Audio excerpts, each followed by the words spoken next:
नमस्कार दोस्तों, मैं हूं आपका दोस्त पवन कुमार विश्वजीत। आप सभी का स्वागत करता हूं आपके अपने YouTube चैनल पवन कुमार विश्वजीत में। चलिए, आज हम आपको करवाने वाले हैं एथलेटिक्स से रिलेटेड 90 एमसीक्यूज। जी हां, ये 90 प्रश्न एथलेटिक्स से रिलेटेड आपके फिजिकल एजुकेशन कॉम्पिटेटिव एग्जाम्स के लिए काफ़ी इंपॉर्टेंट होने वाले हैं। अगर चैनल पर पहली बार विजिट कर रहे हैं तो चैनल को सब्सक्राइब कर लीजिए, बेल आइकन को प्रेस कर लीजिए ताकि आने वाली हर एक वीडियो का नोटिफिकेशन आपको मिल सके।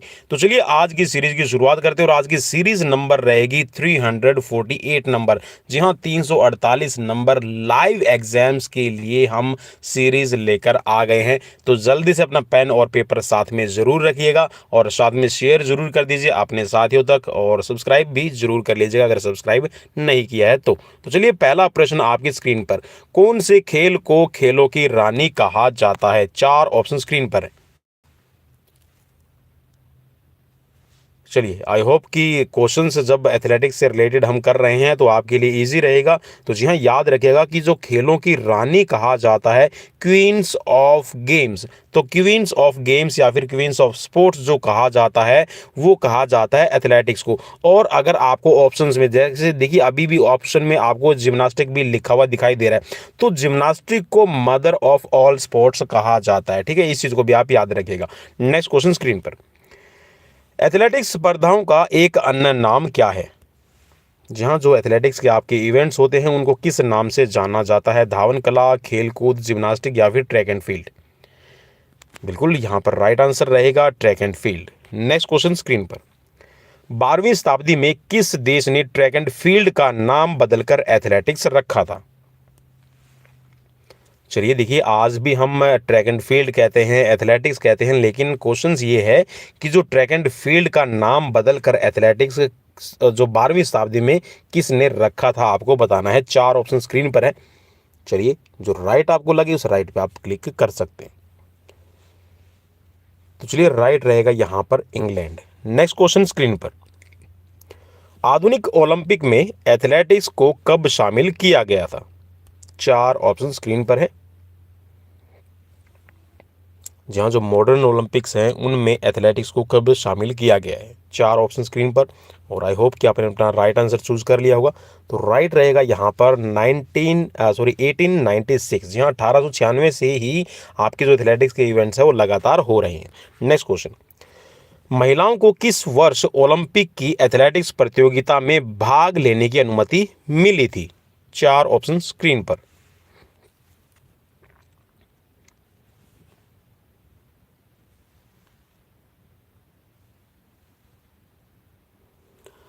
तो चलिए, राइट ऑप्शन की तरफ बढ़ेंगे। अब देखिए, यहाँ पर आपके लिए क्वेश्चंस ये पैदा हो जाता है कि महिलाओं ने एथलेटिक्स की स्पर्धा में किस वर्ष उनको भाग लेने की अनुमति मिली थी?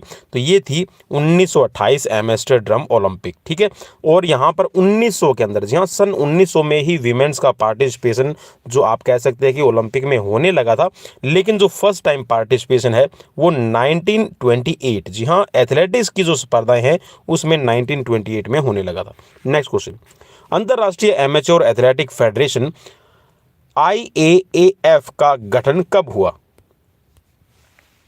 अब देखिए, इसमें लिखा हुआ है आपकी स्क्रीन पर आपको दिखाई दे रहा है अंतर्राष्ट्रीय amateur athletic federation, means international amateur athletic federation. लेकिन इसके नाम भी चेंज होते हुए रहे भाई। ठीक है, अभी देखिए, जैसे मैं आपको बता दूं कि ये 2019 से पहले जो अभी हम इसको वर्ल्ड एथलेटिक्स के नाम से जानते हैं। एक चीज़ को आप याद रखिएगा, वर्ल्ड एथलेटिक्स के नाम से अब हाल फिलहाल में हम क्या करते हैं, जो एथलेटिक की फेडरेशन है, ठीक है, इंटरनेशनल जो फेडरेशन है, उसको हम पहले इस नाम से जानते थे कि इसको कहा जाता था IAAF।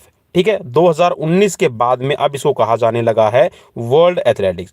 तो यहाँ पर इससे पहले अगर हम इसका मतलब निकालते हैं, मीनिंग निकालते हैं कि जो IAAF है, देखिए इसमें भी क्या रहा कि जब ये संस्था प्रकाश में आई थी या फिर ये कह सकते हैं कि जब ये बनी, तो ये 1950 से पहले इसको जो कहा जाता था, ये कहा जाता था इंटरनेशनल एमेच्योर एथलेटिक फेडरेशन। लेकिन बाद में इसको नाम दे दिया गया international association of athletic federation. ठीक है, इस चीज़ को भी आप याद रखिएगा। तो यहाँ पर यह पूछा गया है कि जो ये संस्था है इसका गठन कब हुआ। ठीक है, तो चलिए राइट ऑप्शन की तरफ बढ़ेंगे और राइट ऑप्शन यहां पर हो जाएगा ऑप्शन सी, 1912। ठीक है। 1912 में अंतर्राष्ट्रीय जो आपकी एथलेटिक फेडरेशन है इसका गठन किया गया है, वर्ल्ड एथलेटिक्स का। और इसका मुख्यालय अगर आपसे पूछ लिया जाए तो कहाँ बताएंगे, बिल्कुल लंदन में है। नेक्स्ट क्वेश्चन स्क्रीन पर, सामान्यतः धावन पथ ट्रैक कितने प्रकार के होते हैं? 4 ऑप्शन स्क्रीन पर है। तो चलिए, सामान्यतः आपके 2 तरह के आपको ट्रैक मिलते हैं। ऑप्शन आपका फर्स्ट राइट हो जाएगा। 2 प्रकार के रहेंगे, 200 मीटर का और 400 मीटर का। और इसमें एक चीज़ और आप ऐड कर लीजिए कि जो आपके ट्रैक होते हैं वो एक तो आपको मिलेंगे कौन से, आउटडोर। कौन से मिलेंगे, आउटडोर मिलेंगे। और एक होते हैं आजकल जो बनने लगे हैं वो इंडोर भी आपको मिलने लगे हैं। ठीक है, तो इंडोर और आउटडोर आपके ट्रैक रहते हैं। मोस्टली जो इंडोर ट्रैक है वो 200 मीटर का ही मिलेगा। नेक्स्ट क्वेश्चन स्क्रीन पर, प्रमाणिक धावन पथ कितने मीटर का माना जाता है? 4 ऑप्शन स्क्रीन पर है। जहाँ एक स्टैंडर्ड ट्रैक की बात, और हमने कल वाले क्वेश्चंस की जो आपको करवाए थे जिसमें हमने आपको 110 एमसीक्यूज करवाए थे, सीरीज नंबर 347 नंबर अगर नहीं देखे तो वो भी आप जाके देखिएगा। तो हमने उसमें आपको ये क्वेश्चन करवाया था। तो राइट ऑप्शन यहाँ पर हो जाएगा आपका 400 मीटर ट्रैक। ठीक है। नेक्स्ट क्वेश्चन, धावन पथ में कुल कितने गलियारे होते हैं? और ये क्वेश्चंस भी एक तरह से कह सकते हैं कि कल वाली सीरीज में भी था। वहाँ पर सिर्फ ऑप्शन में 7, 8, 6 और आपका 9 लिखा हुआ था। ठीक है, तो यहाँ पर आपको राइट आंसर पहचानना भी क्या है। तो चलिए, राइट हो जाएगा यहाँ पर 8 से 10। ठीक है, 8 से 10 आपके कुल गलियारे का मतलब है यहाँ पर, इसको आप समझ लीजिएगा लेन। ठीक है, लेन और लाइन में भी कई बार आपसे अंतर पूछ लिया जाता है। ठीक है, तो चलिए अभी हम लाइन के बारे में और लेन के बारे में भी बात करेंगे। चलिए, नेक्स्ट क्वेश्चन है आपकी स्क्रीन पर। चलिए, क्वेश्चन रहेगा यहाँ पर, धावन पथ मीन्स जो ट्रैक के गलियारे की चौड़ाई कितनी होती है? एक लेन की चौड़ाई आपको बताना है कि लेन की जो चौड़ाई है पर्टिकुलर कितनी होती है। चलिए, बिल्कुल आपने सही क्वेश्चन का आंसर पहचान लिया है। तो यहां पर हो जाएगा right option D, 1.22 metre. Next question, धावन पथ का निर्माण सदैव करना चाहिए। जी हाँ, जब भी आप ट्रैक का निर्माण करते हैं तो आपको किस डायरेक्शन में बनाना है, ये क्वेश्चन भी कल वाली सीरीज में आपको देखने को मिला था। चलिए, 4 ऑप्शन स्क्रीन पर हैं और राइट हो जाएगा यहाँ पर उत्तर से दक्षिण में। ठीक है। नेक्स्ट क्वेश्चन स्क्रीन पर, धावन पथ पर फुल स्टैगर निकालने का सूत्र क्या है? अब देखिए, फुल स्टैगर का मतलब होता है कि आप 400 मीटर के लिए निकालना चाहते हैं। ठीक है, 400 मीटर आपको करवाना है। और अगर हाफ स्टैगर कहा जाता है तो हाफ स्टैगर आपका 200 मीटर के लिए दिया जाता है। ठीक है, इस चीज़ को भी आप याद रखिएगा। चलिए, 4 ऑप्शन स्क्रीन पर है और मैं उम्मीद करता हूं कि आपने अपना राइट आंसर यहां पर चूज कर लिया हुआ। तो राइट हो जाएगा आपका ऑप्शन ए।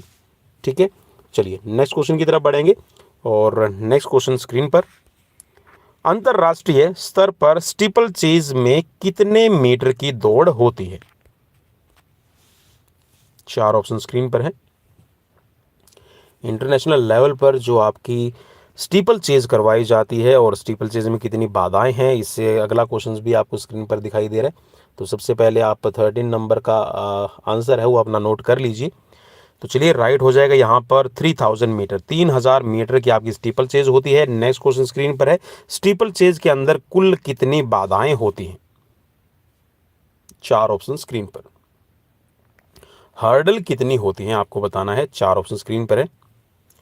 तो चलिए, राइट हो जाएगा यहाँ पर आपका 28 हर्डल्स। ठीक है, चलिए नेक्स्ट क्वेश्चन, स्टीपल चेज में कुल कितनी जल कुदाने होती हैं? जल कुदाने का मतलब है यहाँ पर आपके वाटर जंप्स कितने होते हैं। ठीक है, ये क्या पूछ रहा है आपसे, याद रखिएगा वाटर जंप के बारे में अभी ये बात कर रहा है। ठीक है, जंप। तो चलिए, 7 आपके वाटर जंप होते हैं। राइट हो जाएगा option B. Next question, steeple chase दौड़ में बाधाओं का कुल वजन कितना होता है? चलिए, 4 ऑप्शन स्क्रीन पर है। तो आई होप कि आपने अपना राइट आंसर चूज कर लिया। तो राइट हो जाएगा यहाँ पर 80 से लेकर 100 किलोग्राम है वो एक हर्डल का वजन होता है। ठीक है, और जो आपकी आपकी कह सकते हैं कि जो आपकी 100 मीटर वीमेन के लिए, ठीक है, और 110 जो आपकी मेन के लिए, और 400 मीटर, ठीक है, जो आपकी हर्डल इसके अंदर यूज होती है वो आपकी 10 किलोग्राम की होती है, ठीक है, नॉट मोर देन 10 केजी, ठीक है। चलिए नेक्स्ट क्वेश्चन, स्टीपल चेज दौड़ के हर चक्कर में कौन सी कुदान जल कुदान होती है। मीन्स यहां पर आपसे पूछा गया कि जब स्टीपल चेज का एक लैप होता है, उस एक लैप के अंदर कौन सा स्टेशन आएगा जहां पर वाटर जंप बना होगा। दूसरा होगा, चौथा होगा, सातवां होगा या फिर पांचवां होगा। चार ऑप्शन स्क्रीन पर है। तो आई होप कि आपने अपना राइट आंसर चूज कर लिया है। तो राइट हो जाएगा यहां पर आपका ऑप्शन बी। जी हाँ, जो फोर्थ प्लेस पे होता है वो रहेगा आपका वाटर जंप, ठीक है। चलिए नेक्स्ट क्वेश्चन स्क्रीन पर, स्टीपल चेज में जल बाधा की लंबाई तथा ऊंचाई कितनी होती है।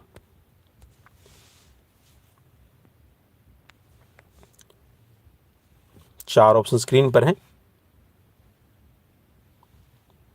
आई होप कि आपने अपना राइट आंसर चूज कर लिया। तो राइट आंसर यहां पर हो जाएगा 12 into 3 feet. Next question screen पर, मैराथन दौड़ की लंबाई कितनी मीटर की होती है, कितने किलोमीटर की होती है।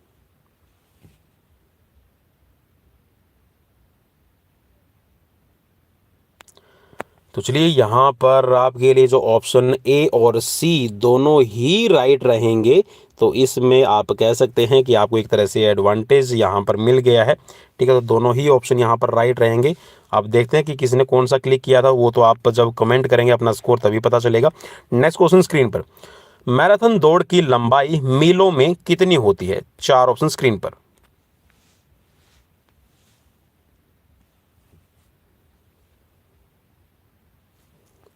तो चलिए राइट ऑप्शन की तरफ बढ़ेंगे और राइट है यहां पर 26 मील 385 गज। नेक्स्ट क्वेश्चन स्क्रीन पर, मैराथन दौड़ में पहला अल्पाहार केंद्र कितनी दूरी पर होता है। मीन्स यहां पर जो अल्पाहार केंद्र है इसको आप समझ सकते हैं, जो आपका रिफ्रेशमेंट स्टेशन दिया जाता है, ठीक है।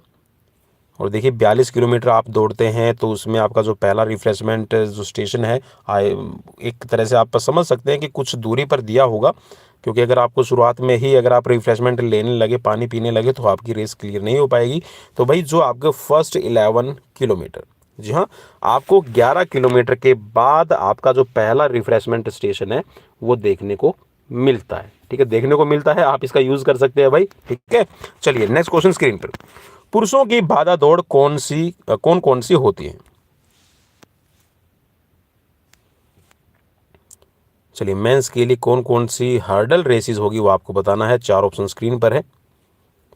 चलिए राइट रहेगा यहां पर ऑप्शन ए, 110 मीटर हर्डल और इसके साथ में 400 metre hurdle. Next question screen पर, महिलाओं की बाधा दौड़ कौन कौन सी होती है। विमेन्स हर्डल कौन कौन सी होगी आपको पहचानना है। चार ऑप्शन स्क्रीन पर है। तो चलिए राइट हो जाएगा यहां पर ऑप्शन बी, 100 मीटर और 400 मीटर। नेक्स्ट क्वेश्चन, बाधा दौड़ में प्रत्येक धावक को कितनी बाधाएं पार करनी पड़ती हैं। हर्डल रेस के अंदर आपको कितनी टोटल हर्डल्स को क्लियर करना पड़ता है आपको बताना है। तो चलिए ये भी आपके लिए इजी रहेगा। आई होप कि आपने अपना राइट आंसर चूज कर लिया। तो ऑप्शन यहाँ पर डी राइट हो जाएगा, 10। नेक्स्ट क्वेश्चन, शुरू से अंत तक अपनी लेन में दौड़ी जाने वाली कौन सी दौड़ होती है। चार ऑप्शन स्क्रीन पर। जहां आप स्टार्टिंग से लेकर और फिनिश तक अपनी ही लेन में दौड़ते हैं तो वो कौन सी रेस होती है आपको बताना है। 200 मीटर से कम सभी, 400 मीटर से कम सभी, 800 मीटर से कम सभी या फिर 1500 मीटर से कम सभी। चार ऑप्शन स्क्रीन पर है और मैं उम्मीद करता हूं कि आपने अपना राइट आंसर चूज कर लिया है। तो राइट यहां पर हो जाएगा आपका ऑप्शन सी। जी हाँ, 800 मीटर से कम जितनी भी आपकी रेसेस होती हैं जिसके अंदर आपका 100 मीटर आ गया है, ठीक है, 200 मीटर और 400 मीटर, ये सभी रेसेस आपकी लेन में दौड़ी जाती हैं। नेक्स्ट क्वेश्चन स्क्रीन पर, पुरुषों की 110 मीटर हर्डल रेस के अंदर बाधा की ऊंचाई कितनी होती है। मेंस के लिए जो आपकी हर्डल रेसेस होती है 110 मीटर की, उसमें आपको बताना है कि हर्डल की ऊंचाई कितनी होती है। चार ऑप्शन स्क्रीन पर।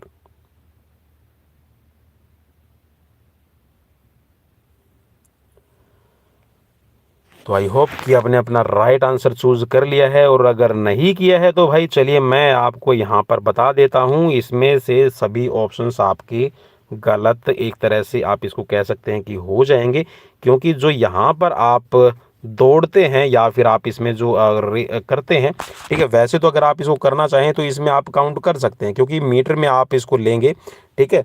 लेकिन यहाँ पर फिर भी मैं इसकी थोड़ी सी एक्सप्लेनेशन देना चाहता हूँ क्योंकि इसमें एग्जैक्ट होता है, और वो एग्जैक्ट क्या है, ठीक है, वो आप यहाँ पर राइट डाउन कर लीजिएगा। 1.067 मीटर, ठीक है, मीन्स 1 मीटर और उसके बाद में आपका दशमलव में आ जाएगा, ठीक है, आपका 067, ठीक है। चलिए नेक्स्ट क्वेश्चन स्क्रीन पर। पुरुषों की 400 मीटर बाधा दौड़ में बाधा की ऊंचाई क्या रहेगी? 4 ऑप्शन स्क्रीन पर।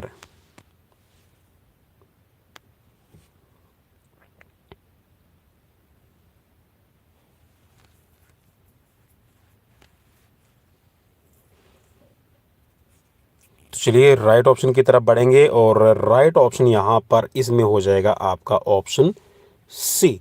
लेकिन इस ऑप्शन सी को भी आप ऐसे समझ लीजिएगा कि अगर आप इसमें बाधा की ऊंचाई की बात कर रहे हैं तो ये आपकी आप कह सकते हैं कि 9 पॉइंट, ठीक है, इसमें आपका 9.41 इसमें हो जाएगा, या फिर आप इसमें ऐसे कीजिएगा, ठीक है, 0.914 आप इसमें ऐड कीजिएगा, ठीक है, मीटर। चलिए नेक्स्ट क्वेश्चन की तरफ बढ़ेंगे, और नेक्स्ट क्वेश्चन आपकी स्क्रीन पर है।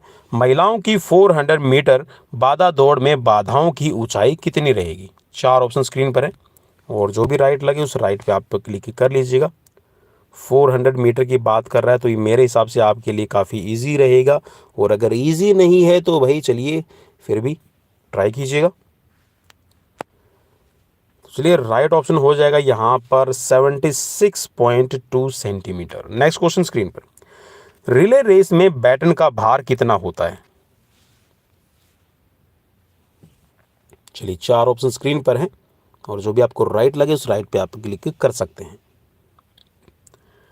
तो चलिए जो बैटन का वेट रहेगा वो 50 ग्राम का रहेगा। जी हाँ, 50 ग्राम वेट होना चाहिए, इससे ज़्यादा नहीं होना चाहिए। आप कह सकते हैं नॉट मोर देन 50 ग्राम, ठीक है। नेक्स्ट क्वेश्चन स्क्रीन पर। रिले दौड़ में बैटन की लंबाई कितनी होती है? जी हाँ, जो बैटन आपको दिया जाता है उसकी लंबाई आपसे पूछ रखी है। 4 ऑप्शन स्क्रीन पर हैं।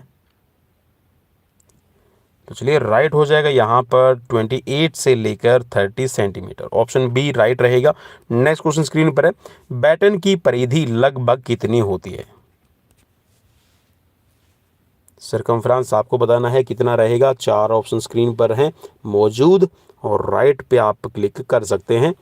तो चलिए राइट हो जाएगा यहाँ पर 12 सेंटीमीटर, ठीक है। नेक्स्ट क्वेश्चन स्क्रीन पर। 400 मीटर बाधा दौड़ में प्रथम बाधा कितनी दूरी पर होती है? चलिए 400 मीटर हर्डल रेस के अंदर जो फर्स्ट आपकी हर्डल प्लेस की जाएगी वो कितने डिस्टेंस पे होगी, आपको पहचानना है। 4 ऑप्शन स्क्रीन पर है, और मैं उम्मीद करता हूं कि आप अपना जल्दी से जल्दी राइट आंसर चूज कर लेंगे। तो राइट यहां पर हो जाएगा 45 मीटर, ठीक है। उसके बाद में जो हर्डल टू हर्डल डिस्टेंस रहेगी वो आपकी हो जाएगी 35 मीटर, और जो लास्ट हर्डल प्लेस होगी, ठीक है, फिनिशिंग लाइन से डिस्टेंस पर, वो 40 मीटर की हो जाएगी, ठीक है। चलिए नेक्स्ट क्वेश्चन स्क्रीन पर। 400 मीटर की बाधा दौड़ में अंतिम बाधा की अंत रेखा से दूरी कितनी रहेगी? अरे चलिए मैंने इसका आपको पहले ही ऑलरेडी जवाब दे दिया, तो it is clear to you कि आप अपना जल्दी से जल्दी जो राइट आंसर है चूज कर लेंगे। तो राइट यहाँ पर हो जाएगा 40 मीटर, ठीक है। चलिए नेक्स्ट क्वेश्चन स्क्रीन पर। 110 मीटर की बाधा दौड़ में पहली बाधा की प्रारंभ रेखा से कितनी दूरी होती है? चलिए 4 ऑप्शन स्क्रीन पर है। कितनी दूरी पर आपकी जो फर्स्ट हर्डल है वो प्लेस की जाएगी, आपको बताना है। 4 ऑप्शन स्क्रीन पर, और चलिए राइट की तरफ बढ़ेंगे, और राइट यहाँ पर हो जाएगा आपका option C 13.72 metre. Next question screen पर। 110 मीटर बाधा दौड़ में अंतिम बाधा की अंत रेखा से दूरी कितनी होगी? जी हाँ, फिनिशिंग लाइन से जो आपकी लास्ट हर्डल है वो कितनी दूरी पर प्लेस की जाएगी, आपको बताना है। तो बिल्कुल राइट आपने चूज कर लिया है। तो राइट है यहाँ पर 14.02 मीटर। ऑप्शन डी यहाँ पर आपका राइट हो जाएगा। नेक्स्ट क्वेश्चन स्क्रीन पर। निम्नलिखित में से डेकाथलॉन की कौन सी स्पर्धा प्रथम दिन नहीं होती है, आपको बताना है। चलिए 4 ऑप्शन स्क्रीन पर है।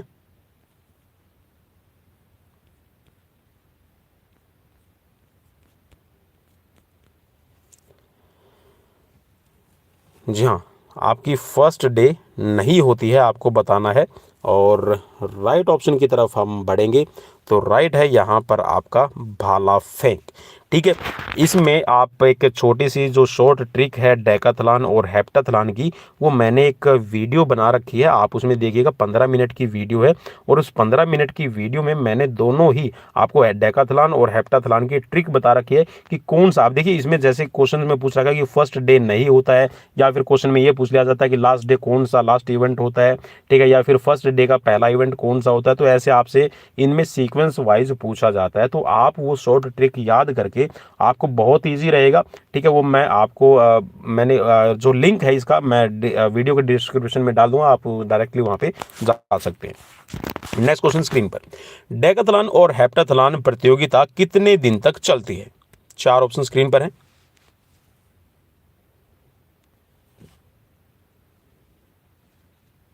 चलिए तो राइट यहाँ पर रहेगा, जी हाँ 2 दिन की होती है डेकाथलॉन और हेप्टाथलॉन। डेकाथलॉन में कितने इवेंट रहेंगे, ठीक है, तो वो भी आपके लिए आ जाएगा क्वेश्चन। तो चलिए राइट हो जाएगा यहाँ पर ऑप्शन ए। और नेक्स्ट क्वेश्चन स्क्रीन पर है और क्वेश्चन में आपसे पूछा गया है ये कि डेकाथलॉन में 2 दिन तक कितनी स्पर्धाओं का आयोजन किया जाता है? तो बिल्कुल राइट हो जाएगा यहाँ पर 10। जी हाँ, डेकाथलॉन में 10 इवेंट होते हैं। और नेक्स्ट क्वेश्चन है आपका इसी तरह से हेप्टाथलॉन से रिलेटेड। तो हेप्टाथलॉन में टोटल कितने इवेंट होते हैं, आपको बताना है। 4 ऑप्शन स्क्रीन पर है। और याद रखिएगा कि जो डेकाथलॉन है वो मेंस के लिए है और हेप्टाथलॉन है वो वीमेंस के लिए।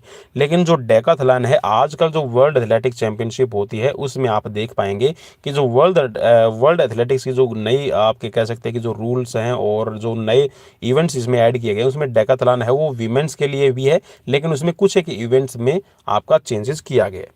तो चलिए राइट हो जाएगा यहाँ पर 7। जी हाँ, हेप्टाथलॉन के अंदर 7 इवेंट होते हैं और 2 दिन तक चलते हैं। नेक्स्ट क्वेश्चन स्क्रीन पर है, गोला फेंक वृत्त का व्यास कितना होगा? जी हाँ, जो एक सर्कल होता है आपका शॉर्ट पुट का, उसका आपसे पूछा गया है क्या? जी हाँ, व्यास। चलिए कितना रहेगा आपको बताना है। 4 ऑप्शन स्क्रीन पर है और उम्मीद करते हैं कि भाई जल्दी से जल्दी आप अपना राइट आंसर चूज कर रहे होंगे। तो चलिए राइट हो जाएगा यहाँ पर आपका 2.135 मीटर। और अगर आप रेडियस इसका करेंगे तो आप इसको क्या कीजिएगा, आप इसको 2 से डिवाइड कर दीजिएगा तो आपके पास में जो एग्जैक्ट आएगा वो आ जाएगा 1.067 मीटर। ठीक है, ये आपका रेडियस, ये वाला जो रेडियस है ये आप निकाल सकते हैं। नेक्स्ट क्वेश्चन स्क्रीन पर, पुरुषों द्वारा फेंके जाने वाले गोले का वजन कितना होता है? 4 ऑप्शन स्क्रीन पर हैं। जी हाँ, आप ओपन कैटेगरी कहिएगा या फिर जो मेंस इवेंट होता है उसमें आपका जो शॉर्ट पुट है, शॉर्ट पुट का टोटल वेट कितना रहेगा मेंस के लिए आपसे पूछा गया है। तो 4 ऑप्शंस में जो राइट है ये है आपका 7.26 kg। ठीक है, 7 किलो 260 ग्राम। नेक्स्ट क्वेश्चन स्क्रीन पर, महिलाओं के लिए प्रयुक्त किए जाने वाले गोले का भार कितना रहता है? जी हाँ, what's the weight for shot for women's? 4 option screen पर हैं मौजूद और राइट की तरफ बढ़ेंगे भाई। राइट हो जाएगा यहाँ पर 4 kg। जी हाँ, 4 किलो का जो वेट है शॉर्ट पुट का रहेगा। नेक्स्ट क्वेश्चन, गोला फेंक क्षेत्र का कोण कितना होता है? 4 ऑप्शन स्क्रीन पर।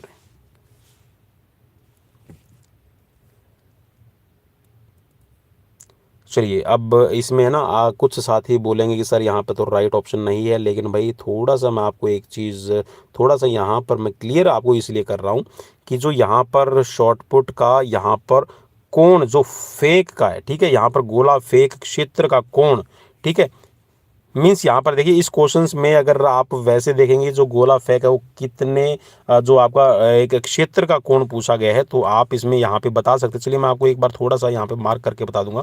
देखिए ये मान लीजिए शॉर्ट का आपका सर्कल है और यहाँ से आपको इस डायरेक्शन में आपको शॉर्ट रिलीज करना है, तो जो ये एंगल इसके बीच में बन रहा है ये कितने का है, तो आप इसको कहेंगे कितना, 34.92। ठीक है, 34.92 डिग्री एंगल। ठीक है, ये 34.92 डिग्री एंगल का बनेगा। और अगर आप इसको रिलीज कर रहे हैं, जैसे आप शॉट है, शॉट को जब आप रिलीज करते हैं, थ्रू करते हैं, तो वो कितने डिग्री एंगल पे रिलीज किया जाता है। ठीक है, तो उसके लिए आप यहाँ पर सिंपल सा एक इस पे क्लिक कर सकते हैं कि 45 डिग्री एंगल है, वो एक ऐसा एक्यूट एंगल है कि जिसपे आपका जो शॉट है या फिर कोई भी ऑब्जेक्ट है मैक्सिमम डिस्टेंस को कवर करता है।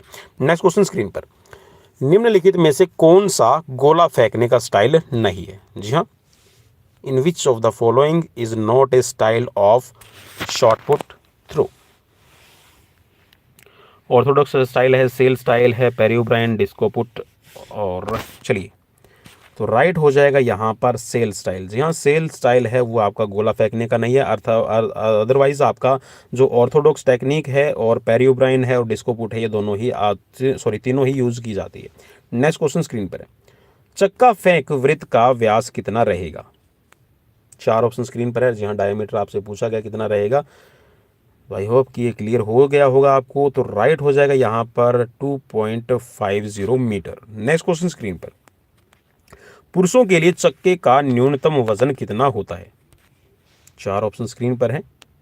और साथियों मैं आप सभी को बता दूं कि शॉर्ट पुट और जो डिस्कस थ्रो है उससे रिलेटेड भी मैंने अलग अलग सेशंस, यहाँ 45 मिनट्स का एक सेशन बन रहा है, और उस 45 मिनट्स के एक सेशन में मैंने जितनी भी टेक्निक्स है, कैसे आप सर्कल को मार्क करेंगे, कैसे थ्रो करेंगे, क्या नेशनल रिकॉर्ड है, क्या इंटरनेशनल रिकॉर्ड है, ठीक है, कौन कौन से उसमें ड्रग्स प्रोहिबिटेड हैं, ठीक है, डोपिंग क्या होती है, उसके बारे में सब कुछ बता रखा है। तो उनका लिंक भी मैं डिस्क्रिप्शन में दे दूंगा भाई, कोशिश करूंगा, और आप उनको जाके जरूर देखिएगा, आपको बहुत सारे जो डाउट्स है वो क्लियर हो जाएंगे। तो चलिए यहाँ पर वेट की बात कर रहे थे, न्यूनतम वेट कितना रहेगा पुरुषों के लिए, तो ये 2 किलोग्राम की डिस्कस रहेगी। नेक्स्ट क्वेश्चन स्क्रीन पर है, महिलाओं के लिए चक्के का वजन कितना रहेगा। ठीक है, डिस्कस का वेट कितना रहेगा, विमेंस के लिए आपसे पूछा गया है। तो चलिए उम्मीद करता हूँ कि आपने अपना राइट आंसर चूज कर लिया यहाँ पर भी, तो ये 1 किलोग्राम हो जाएगा। नेक्स्ट क्वेश्चन स्क्रीन पर है, पुरुषों एवं महिलाओं के लिए चक्के का व्यास क्रमशः क्या होता है। जी हाँ, डायमीटर आपसे पूछा गया कितना रहेगा, तो आप यहाँ पर राइट आंसर चूज कर सकते हैं। तो चलिए राइट की तरफ बढ़ेंगे भाई। राइट यहाँ पर हो जाएगा आपका ऑप्शन ए। जी हाँ, 219 से लेकर 221 मिलीमीटर होता है मेंस के लिए, और वीमेंस के लिए 180 से लेकर 182 होता है। ठीक है, चलिए नेक्स्ट क्वेश्चन स्क्रीन पर, तार गोला, जी हाँ, हैमर थ्रो जिसको हम कहते हैं, तो हैमर थ्रो का फेंकने वाले क्षेत्र का व्यास कितना रहेगा। जी हाँ, जो सर्कल है उसका आपसे पूछ रखा है डायमीटर क्या रहेगा। चलिए राइट की तरफ बढ़े भाई। राइट यहाँ पर हो जाएगा आपका ऑप्शन बी। और एक चीज़ याद रखिएगा, मैं साथियों आपको बता दूं, जो शॉर्ट आपका होता है, ठीक है, शॉर्ट पुट और जो आपका हैमर थ्रो है, ठीक है, इन दोनों का जो सर्कल है वो सेम ही रहेगा। ठीक है, चलिए नेक्स्ट क्वेश्चन स्क्रीन पर, हैमर थ्रो का जो गोला होता है उसका वजन कितना रहेगा। जी हाँ, तार गोले का वजन कितना रहेगा आपको बताना है। चलिए चार ऑप्शन में से जो राइट है, राइट रहेगा यहाँ पर 7.26 kg। जी हाँ, एक चीज़ और याद रखिएगा दोस्तों आप, ठीक है, आप इसको ऐसे रिलेट करके पढ़िए कि जो शॉर्ट पुट का वेट रहेगा वही हैमर थ्रो का वेट भी रहेगा। ठीक है, चलिए नेक्स्ट क्वेश्चन स्क्रीन पर है, तार गोले की पूरी लंबाई कितनी होती है। जहाँ जो आपका शॉर्ट पुट यूज़ किया जाता है उसकी टोटल लेंथ क्या रहेगी आपसे पूछा गया है।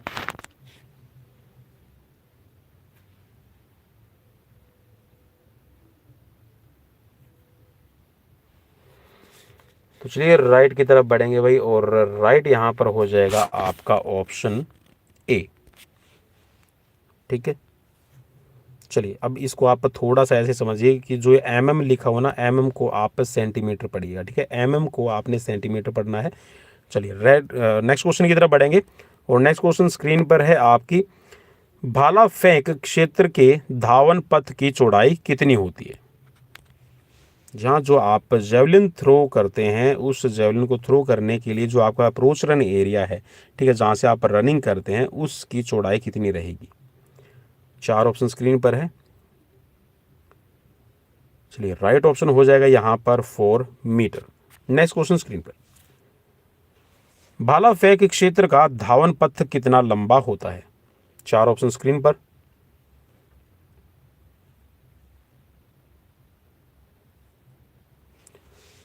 चलिए राइट हो जाएगा यहाँ पर 36.50 मीटर। नेक्स्ट क्वेश्चन, पुरुषों एवं महिलाओं के लिए भाले का वजन क्रमशः कितना होता है? और मैं उम्मीद करता हूँ कि आपके एथलेटिक्स से रिलेटेड जितने भी यहाँ पर क्वेरीज है, क्वेश्चंस है, वो यहाँ पर मेरे हिसाब से तैयार हो रहे हैं। और भी इससे रिलेटेड जो मैं वन लाइनर क्वेश्चंस की जो सीरीज़ है वो आप सभी के लिए लेकर आ जाऊँगा। उसमें भी आपके जो डाउट्स है दूर हो जाएंगे, और मैं ऑलरेडी लेकर भी आ चुका हूँ। ठीक है, और कोशिश करूँगा कि मैंने जो नए क्वेश्चन है वो भी आपके लिए लेकर आऊँ। चलिए यहाँ पर मेंस और वीमेंस के लिए जो वेट की बात कर रहे हैं तो ये हो जाएगा 800 ग्राम जो वेट रहेगा पुरुषों के लिए रहेगा, मेन के लिए रहेगा, और वीमेंस के लिए हो जाएगा 600 ग्राम। नेक्स्ट क्वेश्चन स्क्रीन पर, पुरुषों एवं महिलाओं के लिए भाले की लंबाई क्रमशः कितनी होती है? What is the sequential length of javelin for men's and women?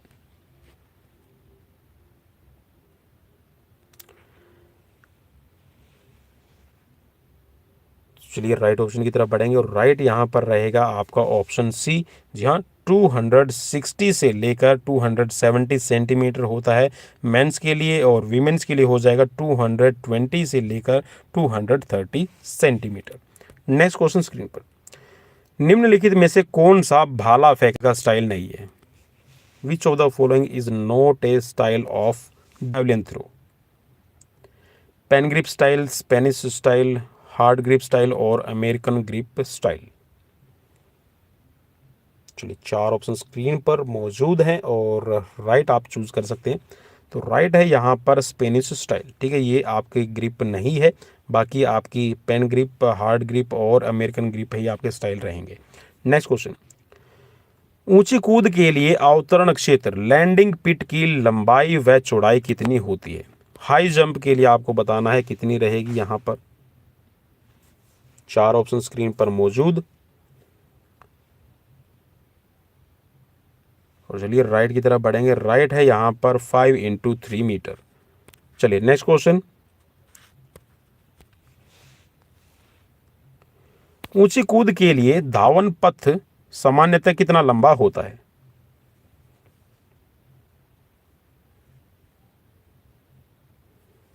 चलिए भाई राइट यहाँ पर हो जाएगा आपका ऑप्शन 15 से लेकर 18 मीटर।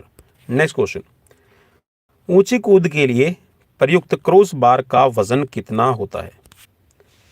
हाई जंप के अंदर जो आपकी एक बार यूज की जाती है, हॉरिजॉन्टल बार यूज की जाती है, उसका टोटल वेट कितना रहेगा आपसे पूछा गया है। चार ऑप्शन स्क्रीन पर मौजूद, और राइट आपको जो लगे उस पर आप क्लिक कर सकते हैं।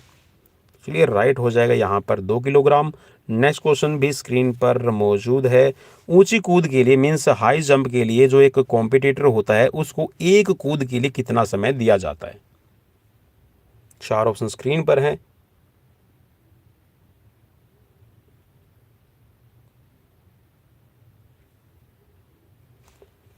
चलिए राइट हो जाएगा यहाँ पर 1.5 मिनट। ऑप्शन बी यहाँ पर राइट रहेगा। नेक्स्ट क्वेश्चन स्क्रीन पर है, इनमें से कौन सी तकनीक ऊंची कूद के लिए नहीं अपनाई जाती? Which of the following is not a style और technique used in high jump? Back swimming technique, Fosbury technique, straddle technique, और इनमें से कोई नहीं। चलिए भाई राइट यहाँ पर रहेगा बैक स्विमिंग टेक्निक है, ये ऐसे कोई भी टेक्निक है एथलेटिक्स में यूज नहीं की जाती है हाई जंप में। नेक्स्ट क्वेश्चन, लंबी कूद के लिए अवतरण क्षेत्र की लंबाई और चौड़ाई कितनी रहेगी?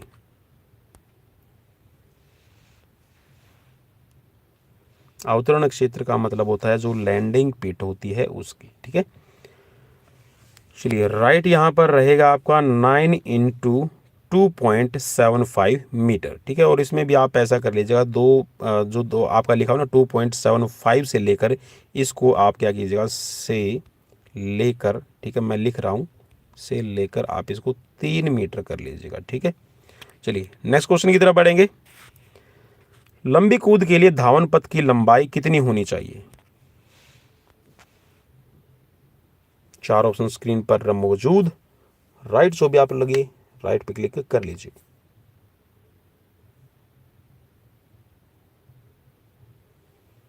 चलिए राइट की तरफ बढ़ेंगे और राइट है यहाँ पर 36 से लेकर 40 मीटर का होता है, लेकिन आप इसको 45 मीटर तक एक्सटेंड कर सकते हैं विद द परमिशन।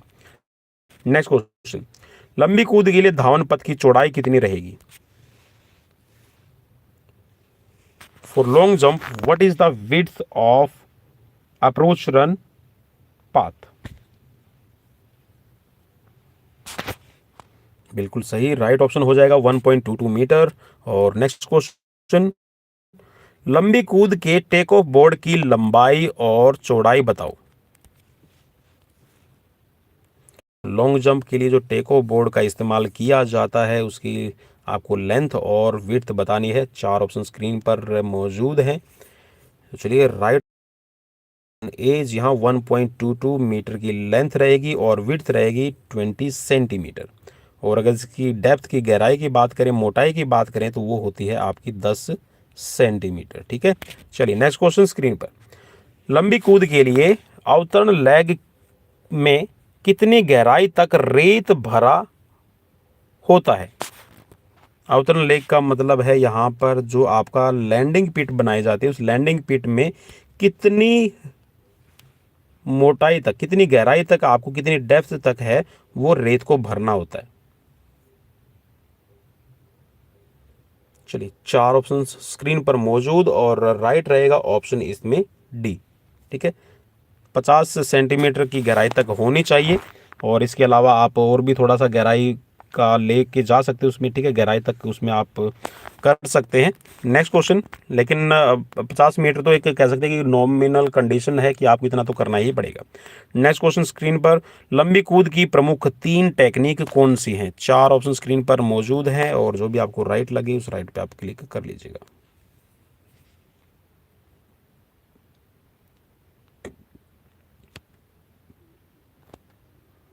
तो बिल्कुल hitch kick style, hanging style, Paris style, या फिर हिचकिक स्टाइल है, हैंगिंग स्टाइल है, सेल स्टाइल है, या फिर Paris style, hanging style, sail style, और हैंगिंग स्टाइल, सेल स्टाइल और टोसो स्टाइल। तो राइट यहाँ पर हो जाएगा आपका ऑप्शन बी। यहाँ हिचकिक स्टाइल है, हैंगिंग स्टाइल है और सेल स्टाइल है, ये आपके इस्तेमाल किए जाते हैं हाई जंप के लिए। और नेक्स्ट क्वेश्चन की तरफ बढ़ेंगे, क्वेश्चन नंबर 68 स्क्रीन पर, बासकूद मीन्स पोल वाल्ट के अवतरण क्षेत्र लैंडिंग पिट की लंबाई और चौड़ाई कितनी रहेगी? 4 ऑप्शन स्क्रीन पर मौजूद हैं।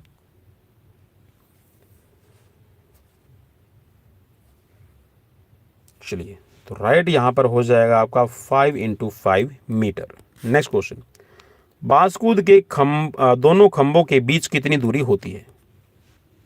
जी हाँ, जो पोल वाल्ट के लिए आपके जो साइड में आपके ऑपरेटर्स लगाए जाते हैं, ठीक है, आप उनको ऑपरेटर्स कह सकते हैं। ठीक है, तो जो आपके ऑपरेटर्स लगाए जाते हैं, खंबे जो लगाए जाते हैं, उनकी बीच की दूरी कितनी रहेगी आपसे पूछा गया है। 4 ऑप्शन स्क्रीन पर मौजूद है और राइट की तरफ बढ़े भाई। चलिए, तो राइट की तरफ बढ़ते हैं, तो राइट हो जाएगा यहाँ पर आपका 4.37 मीटर। नेक्स्ट क्वेश्चन, बांस कूद में क्रॉस बार का अधिकतम वजन कितना होता है? 4 ऑप्शन स्क्रीन पर मौजूद हैं और जो भी राइट लगे भाई उस राइट पे आप क्लिक कर सकते हैं। तो ऑप्शन बी यहां पर राइट हो जाएगा, 2.25 किलोग्राम। नेक्स्ट क्वेश्चन, बांस कूद में धावन पथ की लंबाई चौड़ाई कितनी होती है? यहाँ जो पोल वाल्ट के अंदर आपका जो अप्रोच रन एरिया बनाया जाता है उसकी लेंथ और विड्थ आपको बताना है। 4 ऑप्शन स्क्रीन पर मौजूद और राइट की तरफ जी हाँ जाइए आप कूद। तो चलिए राइट ऑप्शन की तरफ बढ़ते हैं और राइट है यहाँ पर 40 मीटर इंटू 1.22 मीटर। यहाँ चौड़ाई 1.22 और लेंथ है ये 40 मीटर, और with the permissions of your technical delegates you can extend this length. Next question, बांस कूद में बांस की मीन्स पोल की लंबाई कितनी होती है? जी हाँ, मिनिमम आपको कितनी लंबाई रखनी होती है और उसके साथ में इससे डिपेंड्स ऑन द हाइट। चलिए राइट की तरफ बढ़े भाई और राइट है यहाँ पर 16 फीट। नेक्स्ट क्वेश्चन स्क्रीन पर, ट्रिपल जंप के अंदर लैंडिंग पिट की लंबाई व चौड़ाई कितनी होगी?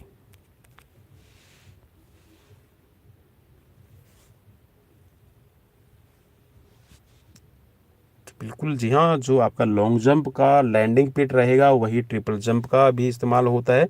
तो आपका 9 मीटर इसकी लेंथ रहेगी और 2.75 मीटर से लेकर 3 मीटर की आप इसमें विड्थ यूज़ कर सकते हैं। नेक्स्ट क्वेश्चन, ट्रिपल जंप में टेक ऑफ बोर्ड से अवतरण लेग की कितनी दूरी पर होता है? चलिए, मेंस और वीमेंस के लिए अलग अलग होता है भाई, इस चीज़ को भी आप याद रखिएगा। तो चलिए राइट की तरफ बढ़ेंगे और राइट यहाँ पर हो जाएगा ऑप्शन सी। एक चीज़ देखिए, इसमें दोनों ही ऑप्शन राइट बनेंगे। अगर मैन के लिए पूछ लिया जाए तो आप बोलेंगे इसमें कौन सा, 13 मीटर। और अगर आपसे वीमेन के लिए पूछ लिया जाए तो आप इसमें करेंगे कौन सा, ऑप्शन बी। ठीक है, वीमेन के लिए। इस चीज़ को आप थोड़ा सा माइंड में रखिएगा ताकि आपके अपने क्वेश्चन से जो राइट रहें। नेक्स्ट क्वेश्चन है स्क्रीन पर, ट्रिपल जंप के 3 चरण कौन कौन से हैं? जी हाँ, 3 स्टेजेस कौन कौन से है ट्रिपल जंप करने के लिए? हॉप स्टेप जंप होता है, या फिर हॉप स्टेप अवतरण, या फिर हॉप स्टेप अवतरण रहेगा, या फिर आपका स्टेप जंप अवतरण। तो जी हाँ, ऑप्शन ए राइट रहेगा, हॉप स्टेप जंप कहा जाता है। ऑप्शन ए राइट रहेगा। नेक्स्ट क्वेश्चन है, ओलंपिक खेलों में सिंथेटिक ट्रैक प्रथम बार कब इस्तेमाल किया गया? 4 ऑप्शन स्क्रीन पर मौजूद और जो राइट लगे उस पर क्लिक कर लीजिएगा। तो बिल्कुल राइट रहेगा यहाँ पर 1968 मैक्सिको ओलंपिक से जो सिंथेटिक ट्रैक है वो यूज़ किए जाने लगे। नेक्स्ट क्वेश्चन स्क्रीन पर है, सर्वप्रथम किस धावक को भारतीय सरकार ने पद्मश्री से अलंकृत किया था?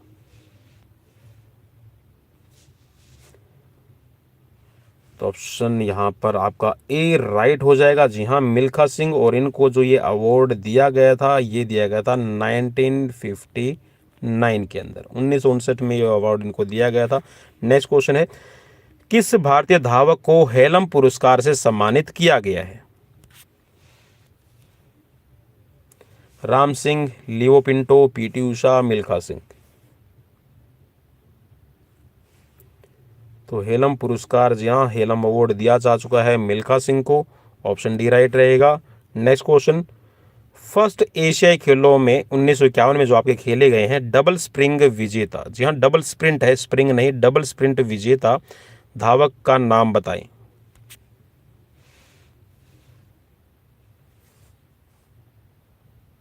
चार ऑप्शन स्क्रीन पर मौजूद और राइट की तरफ बढ़ेंगे। राइट है यहाँ पर लिवो पिंटो। ऑप्शन बी यहाँ पर राइट हो जाएगा। नेक्स्ट क्वेश्चन स्क्रीन पर, अभी तक न टूटने वाला राष्ट्रीय रिकॉर्ड किसने किस दौड़ में बनाया? चलिए, वैसे तो ये मेरे हिसाब से टूट चुका है।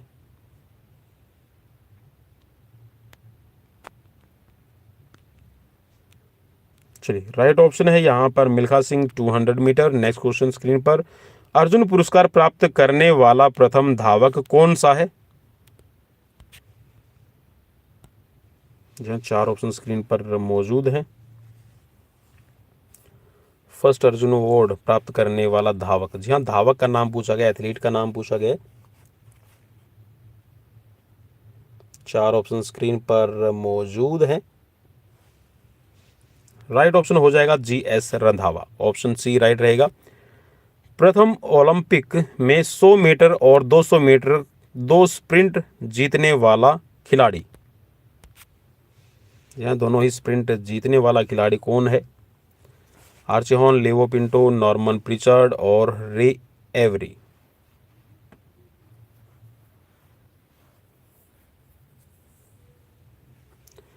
तो राइट हो जाएगा आर्चिहॉन, ऑप्शन ए।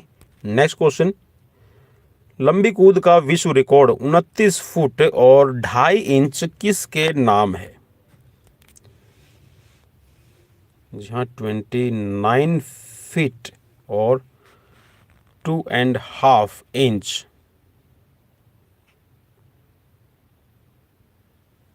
चलिए, राइट ऑप्शन की तरफ बढ़ेंगे और राइट ऑप्शन यहाँ पर हमें मिल गया है बाब बीमॉन। ऑप्शन ए राइट रहेगा। डेकाथलॉन और पेंटाथलॉन दोनों ही स्पर्धाओं को जीतने का श्रेय किस ओलंपिक खिलाड़ी को जाता है? जी हाँ, डेकाथलॉन और पेंटाथलॉन। और साथियों बता दूं, पेंटाथलॉन में 5 इवेंट होते हैं। तो किस खिलाड़ी को ये रिकॉर्ड जी हाँ जाता है, किस खिलाड़ी ने रिकॉर्ड बनाया कि डेकाथलॉन और पेंटाथलॉन दोनों ही इवेंट जीत ले?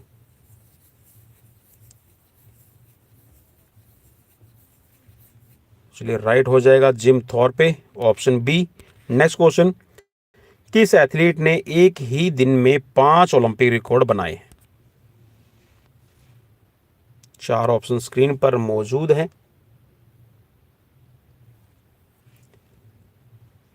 और चलिए, राइट ऑप्शन हो जाएगा यहाँ पर जेरी लिखा हुआ, तो आप इसको जेसी ओवेंस पढ़िएगा, ठीक है, Jesse Owens. Option B right रहेगा। नेक्स्ट क्वेश्चन, जेसी ओवेंस किस देश से संबंधित हैं? 4 ऑप्शन स्क्रीन पर मौजूद।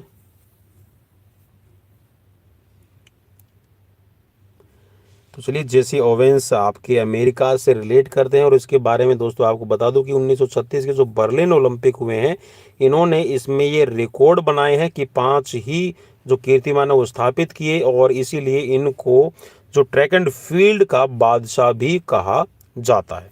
ठीक है, चलिए नेक्स्ट क्वेश्चन स्क्रीन पर, 4 मिनट में 1 मील का बैरियर सर्वप्रथम किसने तोड़ा? जी हाँ, ये माना जाता था कि 1 मील है वो 4 मिनट में क्लियर नहीं की जा सकती, लेकिन इनमें से एक खिलाड़ी है जिसने ये जो बैरियर बना हुआ था कि 1 मील नहीं दौड़ा जाएगा, वो बैरियर, जी हाँ, वो कह सकते हैं कि जो रिकॉर्ड है तोड़ दिया, अपने नाम कर लिया वो रिकॉर्ड। 4 ऑप्शन स्क्रीन पर मौजूद हैं, और जो भी राइट लगे उस राइट पे आप क्लिक कर सकते हैं। तो चलिए, राइट रहेगा यहाँ पर option D, Roger Bannister. Next question screen पर, बेन जॉनसन जो कि प्रतिबंधित दवाओं का दोषी पाया गया था, किस देश से संबंधित है?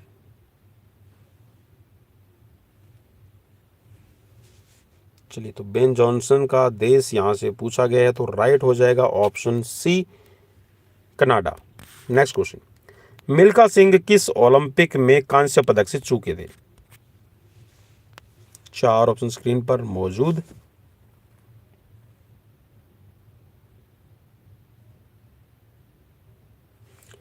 तो जी हाँ, राइट रहेगा 1960 रोम ओलंपिक, और 4th प्लेस पर रहे थे, और बिल्कुल कह सकते कि सिर्फ सेकंड के 100वें हिस्से का फर्क रह गया था। नेक्स्ट क्वेश्चन स्क्रीन पर है, बीजिंग ओलंपिक में 100 मीटर व 200 मीटर दौड़ों में विश्व रिकॉर्ड के साथ स्वर्ण पदक हासिल करने वाले उसेन बोल्ट किस देश के खिलाड़ी हैं?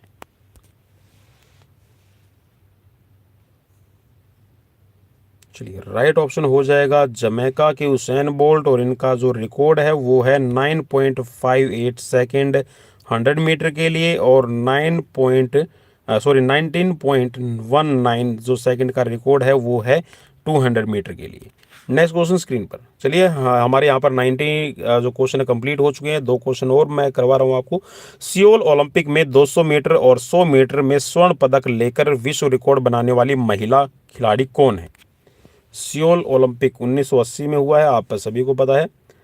फ्लोरेंस ग्रिफिथ जूनियर और जेफी जूनियर कर्सी, गेल ट्रेवल्स और मॉरिस जोन्स।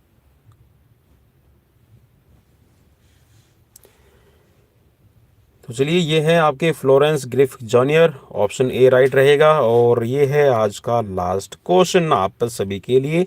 स्कोर कितना रहा मुझे कमेंट बॉक्स में कमेंट करके जरूर बताइएगा। पेंटाथलॉन आइटमों में खिलाड़ी कैसे आउट होता है? जहाँ जो पेंटाथलॉन के इवेंट होते हैं, पेंटा का मतलब है 5, जी हाँ, और थलॉन का मतलब है जो आप इवेंट करते हैं, ठीक है। तो यहाँ पर जो पेंटाथलॉन के अंदर इवेंट होते हैं उसमें खिलाड़ी कैसे आउट होता है? 1 फाउल पर होता है, 2 फाउल करने पर, 3 फाउल करने पर, या फिर 4 फाउल करने पर? तो बिल्कुल राइट हो जाएगा। 1 फाउल अगर कर दिया तो आपको नेक्स्ट जो चांस है वो नहीं दिया जाएगा, ठीक है। तो ऑप्शन ए राइट रहेगा। ये थे आज के 90 questions. So thanks for watching, और कैसे लगे मुझे कमेंट बॉक्स में कमेंट करके ज़रूर बताइएगा। अगर सीरीज अच्छी लगी फिजिकल कॉम्पिटेटिव एग्जाम्स की प्रिपरेशन के लिए, अगर चैनल पर वीडियोस जो आप देख रहे हैं और जो वीडियोज़ जिनसे आप तैयारी कर रहे हैं, उन वीडियो को देखने के बाद में आपको लगता है कि जी हाँ, चैनल को सब्सक्राइब कर लेना चाहिए, we should and we have need to subscribe this channel, so you can subscribe and follow us on Telegram and Facebook channel also. So we will meet tomorrow again with a new series with the new questions. Till then, bye bye, take care.